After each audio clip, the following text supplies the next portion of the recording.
சும்மா நம்ம இன்னைக்கு பிளான் போட்ட மாதிரி அந்தந்த டைம்ல அதை நம்ம கரெக்டாக படிச்சோம்னா நாளை காலையில் நம்ம ரிவைஸ் பண்ணுறது கரெக்டாக இருக்கும்டா. ஆமாண்டா, நம்ம போட்ட டைம்ல எல்லாத்தையுமே கரெக்டாக செய்யணும்.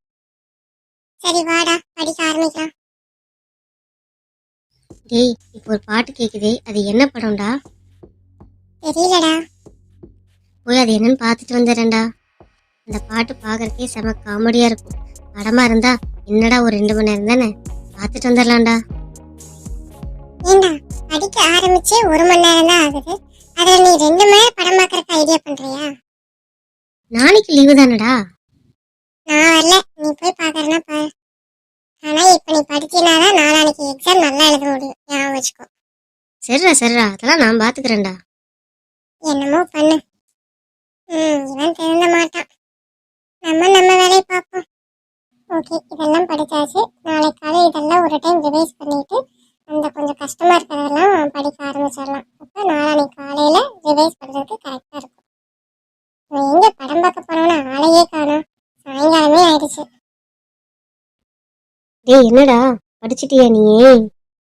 அப்புறம் என்னடா சும்மா வேடிக்கை பார்க்கறதா?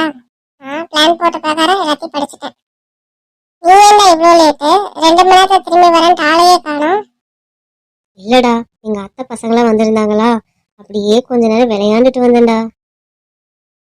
ஏண்டா கடைசி எக்ஸாம், இதுக்கு கூட இப்படியே பண்ணா எப்படிடா? சரி போய் படி.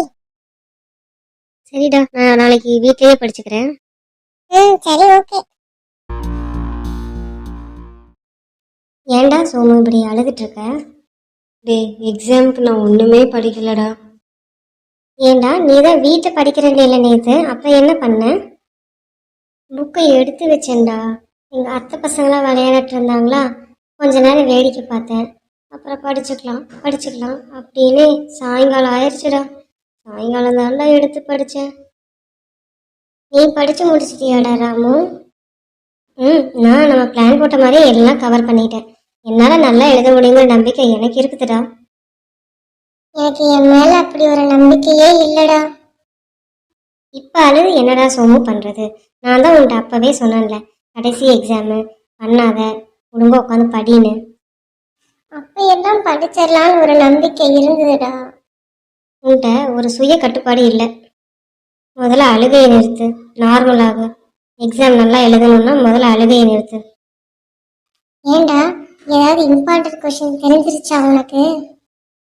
டோட்டா, ஏண்டா படிக்கும்போது படிக்க மாட்டேன், எக்ஸாம் எழுத போகிறதுக்கு 1/4 மணி நேரத்துக்கு முன்னாடி இம்பார்ட்டன்ட் கொஸ்டின் கேட்பியா? போடா, இப்படி என் நம்பிக்கையை கெடுத்துட்டியே. யாரு, நானா?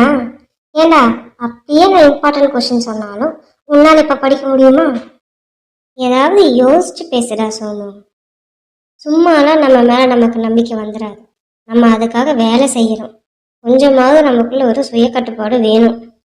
எங்கள் அப்பா அடிக்கடி சொல்லுவார், யாரெல்லாம் அலைபாயிர அவங்க மனசை கட்டுப்படுத்தி அந்த நேரத்தில் செய்ய வேண்டிய வேலையை செய்கிறாங்களோ கண்டிப்பாக அவங்க சாதனையாளராக ஆவாங்க அப்படின்னு. சாதனையாளர் ஆகிறேனோ இல்லையோ, ஆனால் இப்போ உன்ன மாதிரி நான் கஷ்டப்படலை பார்த்தியா? டிவி எப்போ வேணால் பார்க்கலாம், ஃப்ரெண்ட்ஸ் கூடயும் எப்போ வேணால் விளையாடலாம். எக்ஸாம் அந்த டைமில் தான் வரும். அந்த நேரத்துக்கு நம்ம படிக்கணும்னு உன்னையவே நீ கட்டுப்படுத்தி இருக்கணும். இனிமேலாவது இந்த தப்பை பண்ணாத. ஆனால் உன்னை பார்த்ததுக்கு அப்புறம் தானே எனக்கு ஒன்று புரியுது, தன்னம்பிக்கைங்கிறது சுய கட்டுப்பாட்டுனால கூட வரும் அப்படின்னு. இப்போ நீ சொன்னதுலேருந்து எனக்கும் ஒன்று புரிஞ்சுது. அழுது ஒன்றும் பிரயோஜனம் இல்லை. இனிமேல் என்னோட நம்பிக்கையை கெடுக்கிற எந்த ஒரு விஷயத்தையும் நான் அனுமதிக்கவே மாட்டேன் என் வாழ்க்கையில்.